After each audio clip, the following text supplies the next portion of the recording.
Good to see each one of you today. Hope everyone's doing well. As mentioned, we do have quite a number of our people that are not here today. We have quite a few traveling. We have some sick and need to certainly remember each one of them in our prayers at this time. In the year 1864, there was a prisoner of war camp called Camp Sumter that was constructed close to the town of Andersonville, Georgia.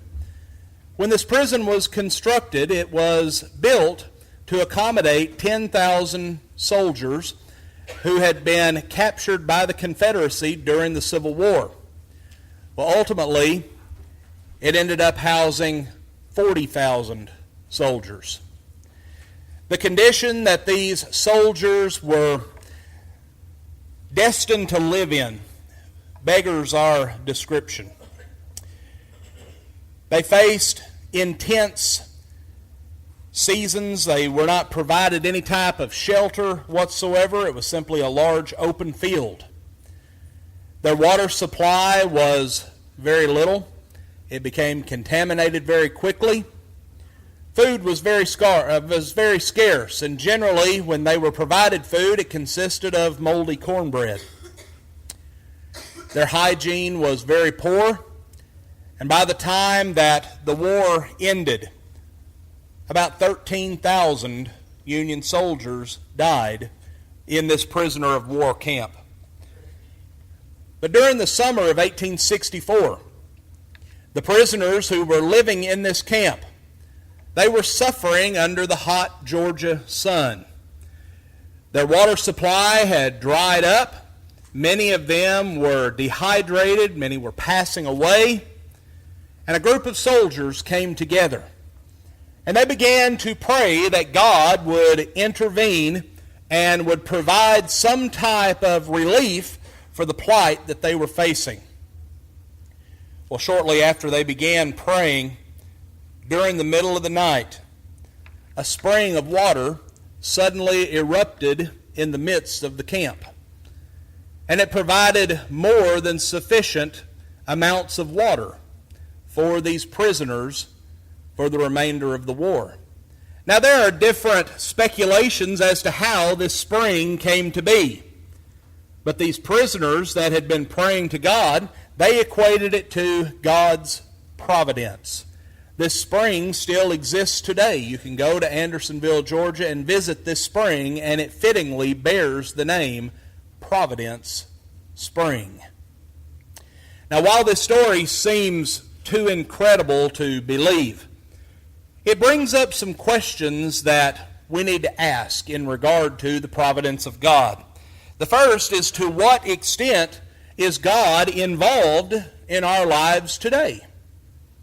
The second question, does God intervene in ways such as bringing forth a spring of water in a prisoner of war camp? Does he still intervene in miraculous ways? But then the question arises, does God even intervene in human history at all? Does God even take an active role in the lives of human beings today? Well, all of these questions pertain to what's called the providence of God. And while many Christians, we strongly defend the concept of God's creation, and rightfully so. But oftentimes, whenever we bring up this subject of God's providence, we are met with blank stares. We are met with confusion. For this seems to be a concept that many people do not understand. And the reason this is because providence has long been seen as some type of mystical concept that's beyond our comprehension. That's the work of God. God's ways are not our ways, therefore we can't understand it, therefore we're just not even going to concern ourselves with it. But folks, this is not the case. One definition of providence says that it is the continued exercise of divine energy whereby the Creator sustains His creation and is operative in all that comes to pass and directs all things to their appointed end. Now, for a simpler definition, we can go back and we can look at the root word of this word providence, and it is the word provide. And what we find in this is that God not only created all things, but God continues to sustain all things. He provides for His creation the things that are needed in order to survive. The Apostle Paul addressed this subject when he was in the city of Athens. You may remember in Acts chapter 17, Paul is there in the city of Athens. He's waiting on Silas and Timothy to arrive. And while he's waiting on these men to show up, he goes out and he's looking around the city. And he sees that this city is completely given over to idolatrous practices. There were temples that dotted the landscape that were built to false gods and goddesses. And so Paul determined that while he was in the city of Athens, that he was going to do what he could to try to change some of the people there, to try to teach them about the one true God of heaven. So as was Paul's custom, on the Sabbath day he goes into the synagogue, and there he begins to preach to the people. He then goes out into the marketplace and begins to preach again. Well, suddenly he gains the attention of some of the philosophers of the city of Athens. And they come and they begin to listen to the things that he has to say. And we notice in Acts 17 and verse 18, they ask a question.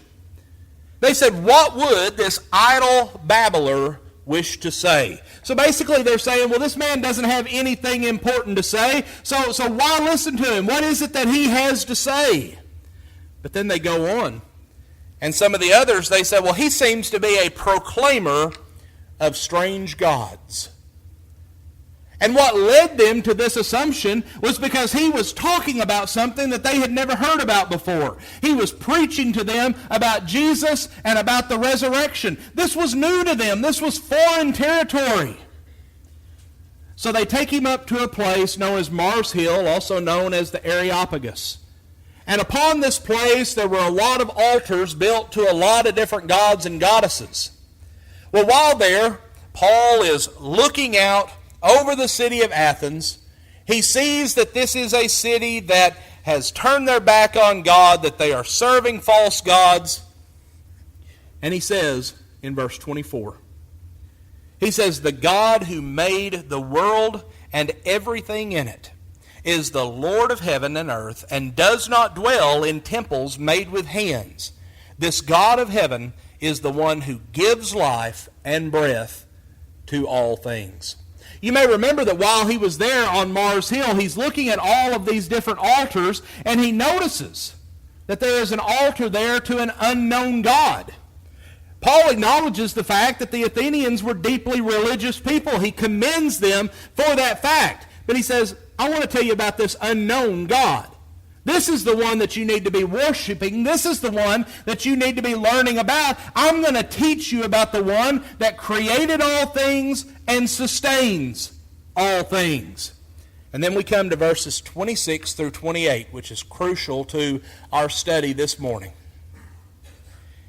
It says, "He made from one man every nation of mankind to live on all the face of the earth, having determined their appointed times and the boundaries of their habitation, that they would seek God, if perhaps they might grope for him and find him, though he is not far from each one of us. For in him we live and we move and we exist," or we have our being, as the King James Version says, "as even some of your own poets have said, for we are also his children." Now, folks, in these three verses, we find Paul defending creation. He defends the fact that indeed God is the one that created all things. But then he also discusses the providence of God. And he acknowledges the fact that these are questions, these were issues that these great philosophers had been reasoning among themselves for centuries at this point. Things such as, what is it that sustains life? What is it that keeps things going?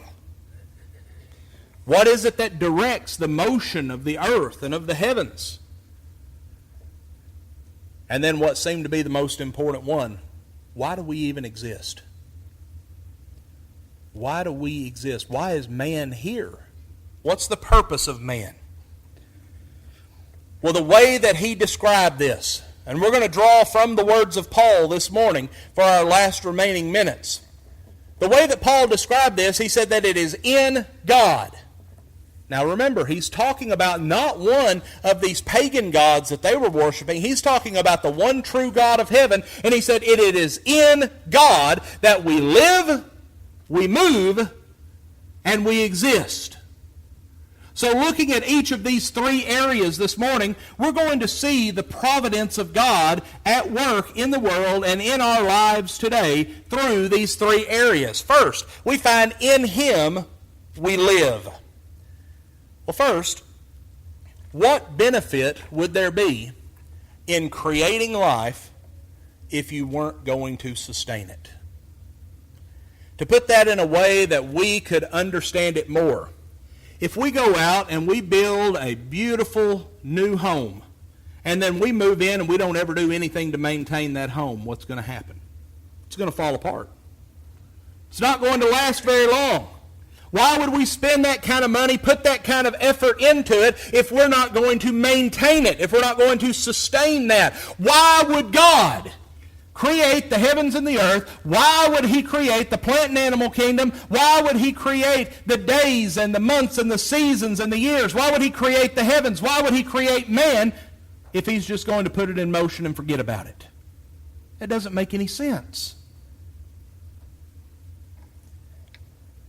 Providence means that God not only created us, as Paul notes in Acts 17 and verse 24, but also that God is that sustaining force. In Him we have life. Yes, God is the one that gave us life, but God is also the one that is sustaining our life. We are here today. We are living and breathing today because God has sustained us to this point. It does not matter how advanced science becomes. It does not matter how advanced the medical community comes. Something that is inevitable is that each person is going to die. Our life is only sustained as long as God decides to sustain it. In Him we live. In Psalm 104, we find a beautiful description of God's creation. It speaks of creation, though, not as a past event. And I think a lot of times we fall prey to this concept of after the 6 days of creation, that was all just set and forgot. You know, the old infomercials that you would see sometimes, I forget what product it was, but set it and forget it. It's kind of like God just created everything, He put it into motion, and He just let it go. He's not close to it, He has no interaction with it at all. But whenever we look at the words of David in Psalm 104, we find that creation is a continuing work. Notice what's said in verses 10 through 14. It says, He sendeth the springs into the valleys which run among the hills. They give drink to every beast of the field. The wild donkeys quench their thirst. By them shall the fowls of heaven have their habitation, which sing among the branches. He watereth the hills from His chambers. The earth is satisfied with the fruit of Thy works. He causeth the grass to grow for the cattle, and herb for the service of man, that he may bring forth food out of the earth. Notice what this is saying.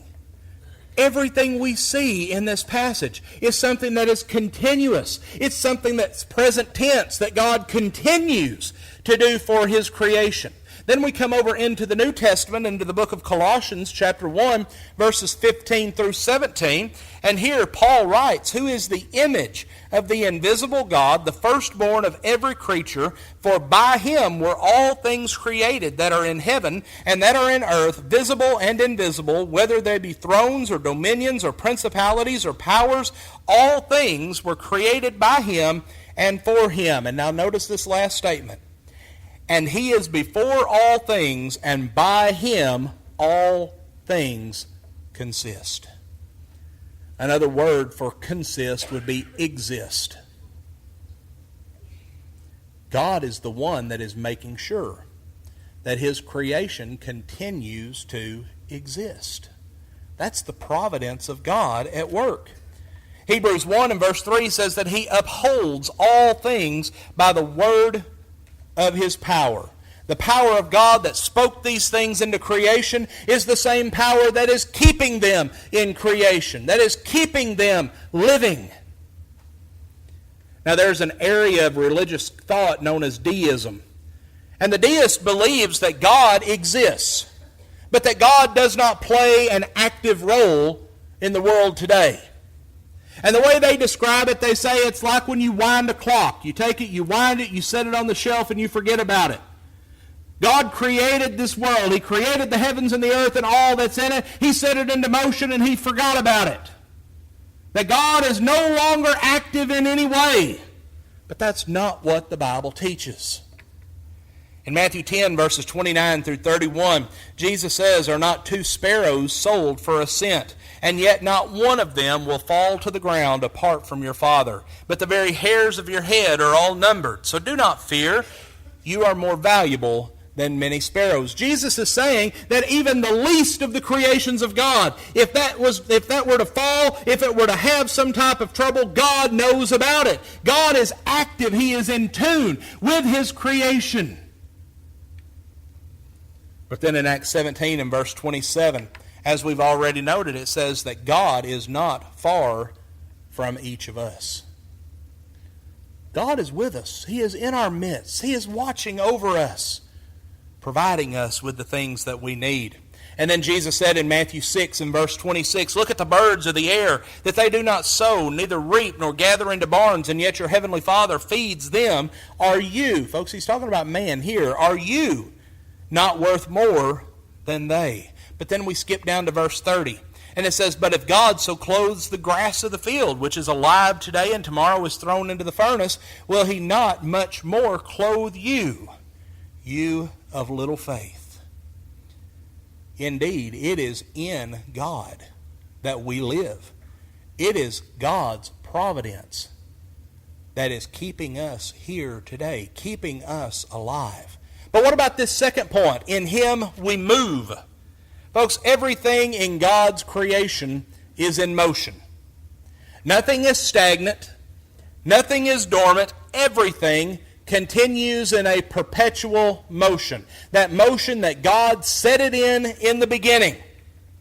Now, whether this is talking about the heavenly bodies, the sun, the moon, and the stars, whether it's talking about this earth, whether it's talking about human life, whether it's talking about the plant and animal kingdom, whether it's talking about the intricacies of science, it is constantly in motion. But what is the source of that motion?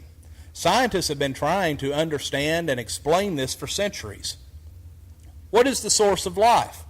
What is it that keeps these things in motion? How is it that these things move? It's God. It's God. For instance, I want you to consider for just a moment the rise and the fall and the development of nations. We go back into the Old Testament, into the book of Esther. And Esther holds the distinction of being the only book in our Bible that does not mention God. But that does not mean that God is not seen in this book, that God is not at work in this book. God's people were in captivity in Persia. This was during the time that they had been carried away by the Babylonians. Babylon has fallen to the Medes and the Persians. They are still in captivity at this time. And there was a wicked prince by the name of Haman. And Haman came up with this idea that he was going to kill all of the Jews. But God intervened. Now, as I said, interestingly, God is not mentioned in this book at all. But the works of God certainly are. They are there. God intervened. And a Jewish woman by the name of Esther was chosen to be queen. And one of the things that was expected of her was that she was to speak to the king regarding her people, to try to turn away the anger of Haman and to preserve her nation. Well, at first she was afraid to do this. Here she was a captive. She was in a place where she was a foreigner. She's newly been made queen, And now she's being expected to defy the prince of this nation. Well, in Esther 4 and verse 13, it says, "Who knows but that you have come to the kingdom for such a time as this?" Indicated in this verse is that God brought her to that position. God allowed her to rise to power so that she could facilitate this salvation of her people. Likewise, we find that God used other rulers, sometimes even wicked rulers, to carry out his deeds. You may remember a king by the name of Nebuchadnezzar, the king of Babylon. The scriptures tell us in the book of Daniel that God allowed him to rise to power. And the reason that God intervened and allowed him to rise to power was so that he and his nation could punish the children of Israel. Because they had fallen into idolatry and had turned their backs on God, they were going to be punished. And God allowed Nebuchadnezzar to rise up. Now, did Nebuchadnezzar know that this was what was happening? Not at first. He thought that just through the natural course and his natural actions that he was just rising through the ranks. He didn't realize that God was the one that was doing that. That God was letting him gain that popularity and rise up as the leader of his people. But later on in his life, in Daniel 4 and verse 37, Nebuchadnezzar proclaimed these words. He says, "Now I, Nebuchadnezzar, praise, exalt, and honor the King of heaven, for all his works are true, and his ways just, and he is able to humble those who walk in pride." Nebuchadnezzar eventually came to the realization that he had got to the position he was in because God allowed him to. Because God raised him up with a specific purpose.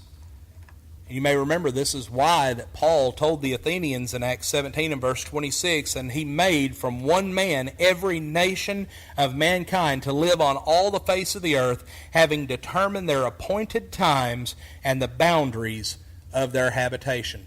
What that is saying is that God has decided how this life is going to be, how we are going to move. God still intervenes. God still interacts in the lives of mankind today.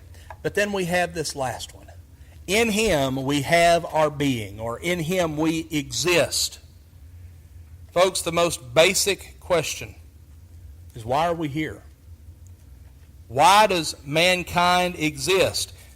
This was a question that these Greek philosophers had been wondering about. Why are we even here? You know, I'm sure that's a question that we probably all have pondered whenever we try to look at this through the eyes of God. God, in his foreknowledge, he knew what man was going to do. He knew that man was going to turn away from him. He knew that sin was going to enter into the world. He knew that he was going to have to destroy the ancient world with a flood. He knows that one of these days he's going to have to destroy the world by fire. So why even create man? Why do we exist? Well, science tries to reason this away. They try to say, well, God didn't really create man. It happened over a period of time through way of evolution. But the very first verse of the Bible settles this in the minds of mankind. In the beginning, God created the heavens and the earth. God created everything that is in the heavens and the earth. Now, in the beginning, the Hebrew word that we find here that is translated created, it denotes continuous action. That this creation is something that is continuing. God continues to uphold, continues to sustain the world, and we exist today because God allows us to exist. We serve a loving, almighty, and powerful God. He created us. He sustains us. But the question arises, why? Why does God do this? Why is it that in him we live and we move and we have our being? Because he wants us to go to heaven.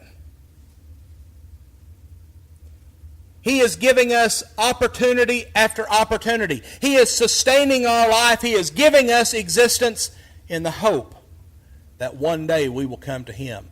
Remember, He's not willing that any should perish. He's patient with us, wanting everyone to repent, wanting everyone to become a child of God. He is sustaining us in this life to give us hope of the life that is to come. Holding out that hope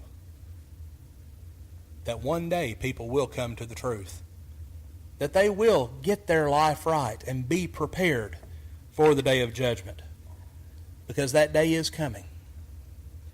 God has promised that when this world comes to an end and Jesus comes again, we will stand before that judgment seat. We will give an account of the way that we have lived our life.